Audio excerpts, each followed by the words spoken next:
This is insane. Everybody loves a billionaire getting busted for doing bad stuff, and this is one bad thing of many things that they are accused of doing.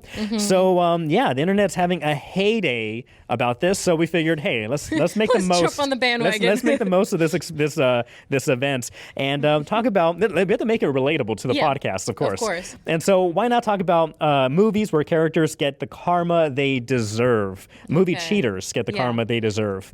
I have a good list. I feel like we may have overlapped on some of these. I haven't checked yours. You haven't checked mine. Okay. But I'll go with, I think, what many people, especially if you grew up or were alive in the 90s, would think of first is The First Wives Club. First Wives Club. See that one. Yeah. Starring Goldie Hawn. I love Goldie Hawn. Bette Midler, Diane Keaton, Sarah Jessica Parker, and Maggie Smith.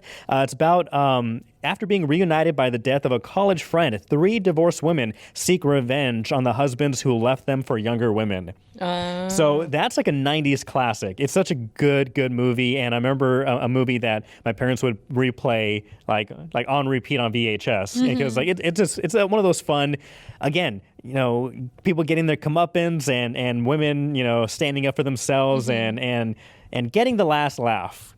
Well, see, I feel like I picked some movies that were like cheaters getting caught, right? But maybe not necessarily getting their comeuppance. Okay, no, this is a diverse list. This is a diverse list. You're like, this is actually a list where cheaters actually win at the very end, and you're rooting for them. Some of them oh goodness, some of them we misunderstood the assignment. Yeah, I did. Apparently, no. But American Beauty. I don't know if that's on your list. I know it's considered on lists, but that one I actually haven't seen. No.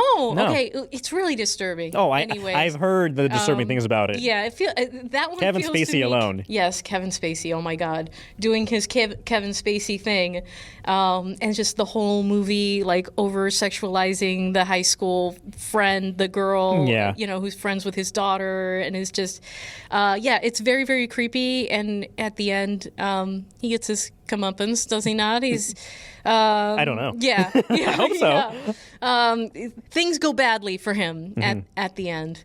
Is that the one where the plastic bag is blowing in the wind, and then they're like, "That's the real American Beauty"? Is that what they say? Something like that. I don't know if that was like from a parody movie Maybe. or not.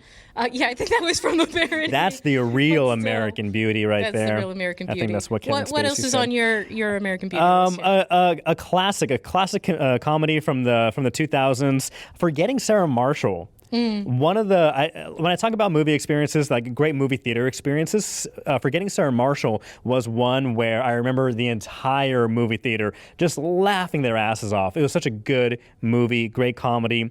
Of course, the story follows a devastated Peter, played by Jason Segel. He takes a Hawaiian vacation in order to deal with the recent breakup with his TV star girlfriend, Sarah Marshall, played by Kristen Bell. However, Sarah is traveling to the same resort as her exes and bringing along her new boyfriend. This stars Mila Kunis and Paul Rudd as well, and Jonah Hill. It's a hilarious movie, like solid comedy. Absolutely. I remember. Do you remember the advertising for this? The campaign for the movie? No, I don't. So I was in LA at the time, so 2008, driving around, like probably to my internship, so driving through Hollywood and stuff, and there were billboards that just said, "I hate you, Sarah Marshall." And everywhere, and at this point, no trailers were out. Just billboards and signs and posters everywhere, where it looks like somebody hand wrote, like in big letters, like "I hate you, Sarah Marshall," and everyone's like, "Who the hell is Sarah Marshall?" Right. And then, sure enough, later we found out this is a movie campaign, and it was brilliant because people were talking about it. Right. I love that.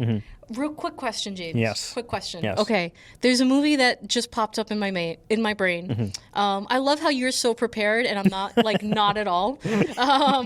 So Go on. Julia Gulia. Julia Gulia.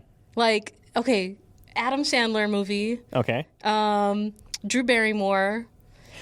Oh yeah. The Wedding Singer. 50 First Dates. No. They're both in those 50 movies. First Dates. Okay, yeah. The Wedding Singer. Yes, but I'm thinking about The Wedding Singer. Oh yeah.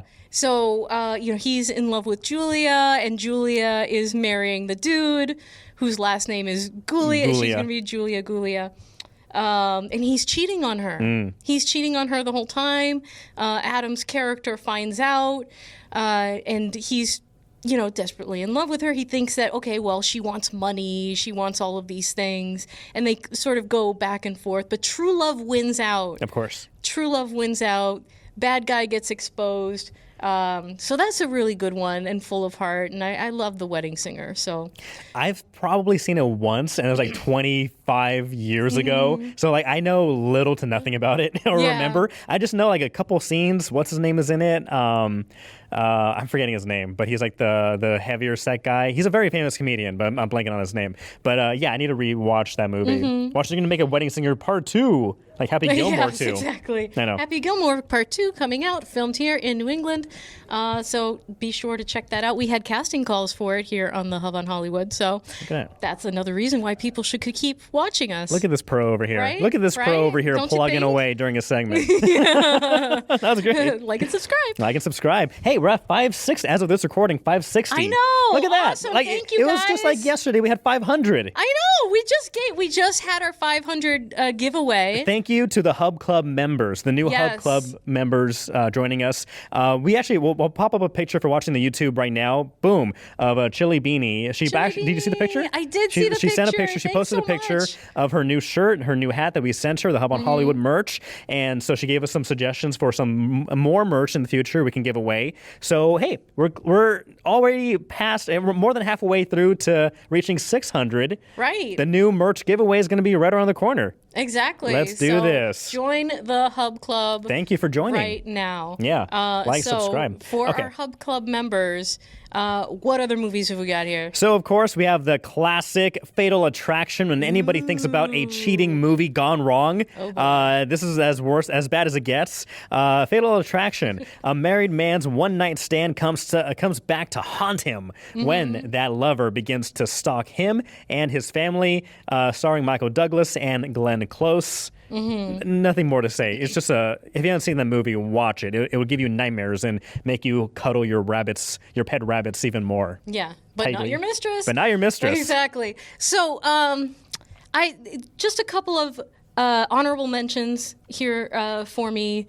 Brokeback Mountain. Okay. Brokeback Mountain. Yeah. That's such a weird movie to think about because they're both cheating on their girlfriends or wives. Their wives and their spouses. And but you're also like you're rooting for them because they're gay men in a area in a time where it's really bad and dangerous and wrong, quote, for the community to be gay. And so you like seeing them being open and finally being who they are. At the same time, that's still cheating. That's terrible. At the same time, they're still hurting everyone around them. Yeah. And, I will always remember the scene where the wife catches them. Oh, the window scene. Yes. Oh. Making out, and it's like, what do you even do? Your eyes just melt at that point and just fall back. Oh my God. You're just like, well, I'm just gonna pretend that never happened. But yeah, it's one of those where you're actually like rooting for them because they doesn't one of them die? At the end. Which one? Heath or Jake?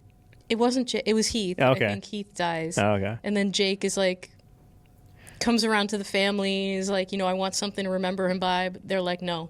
God damn. Go away. Get out of here. He's like, I just want his belt buckle. I was near his belt. I was very familiar with his belt buckle, if you know what I mean. God, stop. I don't know why you sound like Forrest Gump right there, if you know what I mean. But also, so on that vein, Titanic.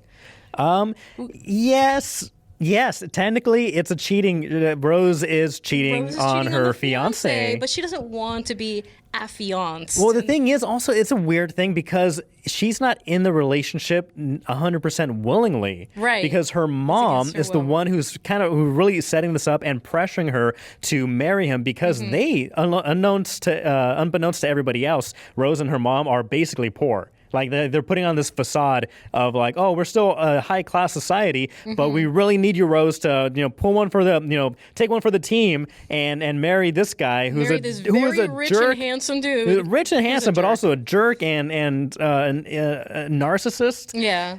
For me, daughter, please do that for me. And so that's a weird. On the technical level, it's cheating.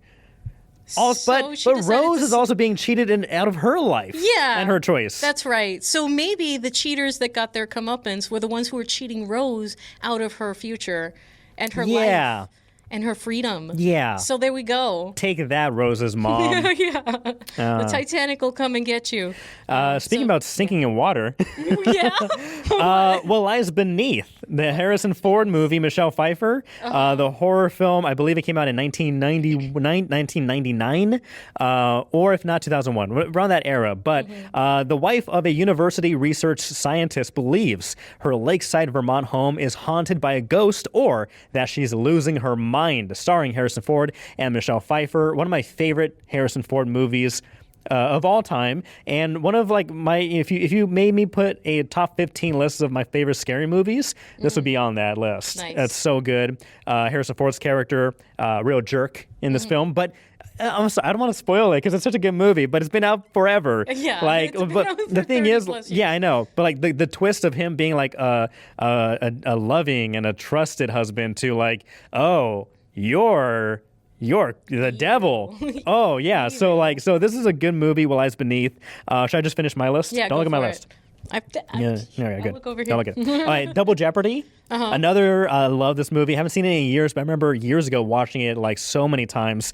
This stars Ashley Judd, Tommy Lee Jones, Bruce Greenwood, Libby, played by Ashley Judd. She's convicted of murdering her husband Nick, whom she later discovers faked his death and framed her. Her husband was actually cheating on her with Ashley Judd's best friend in that film. And so when, after spending time in prison for allegedly killing her husband, she eventually gets released because it's one of those murders where like the body's never found, and so like you can only hold him for so long. And when she gets out, she realizes this guy's freaking alive and he framed me and put me in prison. So her plan is to actually murder him again, and she can't be convicted because that would count as double jeopardy, and you cannot be convicted twice for the same crime. Right. I think real lawyers have talked about this and said technically that's not exactly how this will work, but in the movie it makes perfect sense and you just go along with it. It's perfect. So double jeopardy. Go murder.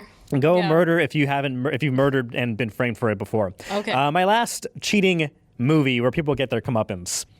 Star Wars. Yeah. Hear me out. Okay. Emperor Palpatine Okay. basically cheats on Darth Vader in the end by bringing Luke in, hoping Luke will kill Vader and replace him as his own apprentice. But Vader, he ain't having that shit. What the heck? So Palpatine cheated on Darth Vader and tried to bring in a much younger, hotter Skywalker into the picture. What the hell are you talking about? What are you saying about Vader here? And I'm just saying. And Palps there. I'm just saying they had a type of relationship, a partnership, you could say. They were partners. Not lovers per se, but there's cheating there. That's a Giving each you know other a Sith and his apprentice. That's a real relationship, and imagine breaking that by trying to bring in a new apprentice to replace them. That counts as cheating. And it's his son, and yeah. Think about it, guys. Think about it. Don't think about it too hard, though. Think about it long and hard. Oh God. Oh my gosh, this just never mind. Oh goodness. You haven't been to the Star Wars burlesque. No, but I've been several times. Yeah. And there's a part at the end where Palpatine comes in swinging on a wrecking ball, but the wrecking ball is like his giant testicles. That's art. So yeah, if you haven't been to the wrecking ball is his giant testicles? I was imagining it would be the Death Star. No, that would probably make more sense. That would make way more sense. It's a burlesque, though. Okay, still. Okay, I guess. Yeah, okay, sure. But he has the balls to like cheat on Vader.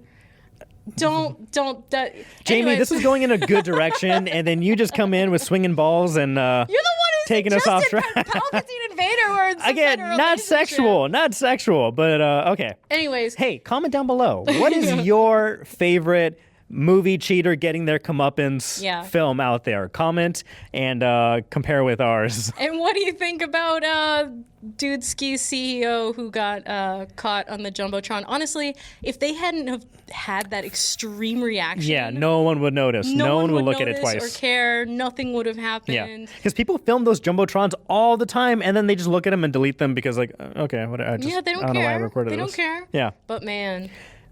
Good stuff. Boom. Good Somebody was stuff. saying, man, Somebody that his LinkedIn page is Yeah. going to be on fire for a bit. Yeah, I'm sure. I think they got rid of a lot of their social medias. Maybe they'll make a movie out of it one day. Do you think if the CEO moves to a different company and he's interviewed for it, when they ask you, tell me, when have you ever faced an obstacle or challenge and overcome it at work? It's like, well, yeah, I got caught cheating with the HR, with the head of HR, and he had the nerve in his statement. I don't know if you saw to sort of quasi blame Chris Martin dude, for violating the privacy of people who are at a public concert. If that's accurate, if that's accurate. Thank you. Yeah, that's the only appropriate response to that. Wow. Anyways,